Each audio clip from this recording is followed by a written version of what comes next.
I was in District 1 when it happened. Market side. Food and agri.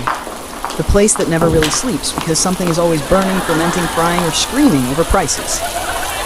I remember arguing with a vendor about fruit imported from a place that technically doesn't exist anymore. He swore it was fresh. I said everything here pretends to be. Then the air changed. Not a shockwave, not an explosion, just a pause, like the city inhaled and forgot how to exhale. For half a second, every sound softened. The hum of the power grid dipped. Neon lights dimmed like they were embarrassed to be seen. My teeth buzzed. I thought it was just me until the guy next to me grabbed his head and dropped to one knee.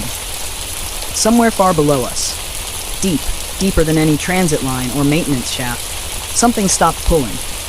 You don't feel the Yggdrasil Seed when it's working. That was the point. It was gravity you never questioned. Every fight, every ambition, every stupid brawl in an alley fed it, and it fed the city back stability. We didn't know that consciously, but our bodies did. When it died, our bodies noticed first. I felt heavier. Not physically, existentially. Like the city had been holding part of me upright and suddenly let go. People started shouting. Not panic yet. Confusion. A dumbo bot froze in the middle of the street, 1 foot raised, optics flickering. Someone laughed and said, "Finally broke one." Then it moved again. Wrong. Its head rotated too far. It scanned civilians like they were inventory. My S-shard burned. That's the thing nobody tells you. They don't just power down. They cling. Mine tightened against my chest like it was afraid. A warning ping flared. No text, no interface, just direction. Away and toward. Coin beasts started howling from the Azure Forest almost immediately. You could hear it even from the city. Deeper, thicker. Like something had finally been allowed to keep all its hunger. The council broadcast hit 10 seconds later. Lucid Thorn's voice, smooth, calm, lying professionally. "Minor system fluctuation. Please remain." The feed cut. That's when the fighting started. Not arena fighting. Not spectacle. Street survival. Coin beasts breached the outer blocks, stronger than anything we'd seen wander this close before. Dumbo units split into factions like they were arguing with themselves. Treasury hunters fired gold into the streets, minting coins from monsters, while civilians ran between them.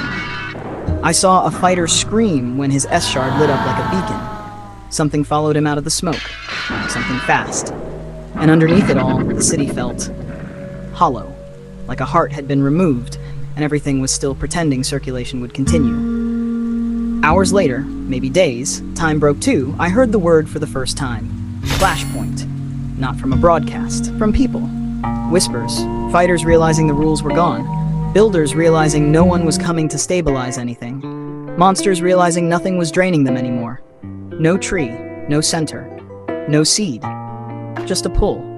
A convergence forming where stories, violence, ambition, and survival smashed into each other without permission. Not a throne you climb, but a point you fall to. I didn't see the moment Circus took the throne. I just felt the city stop pretending it mattered. Some people left. Champions. Legends.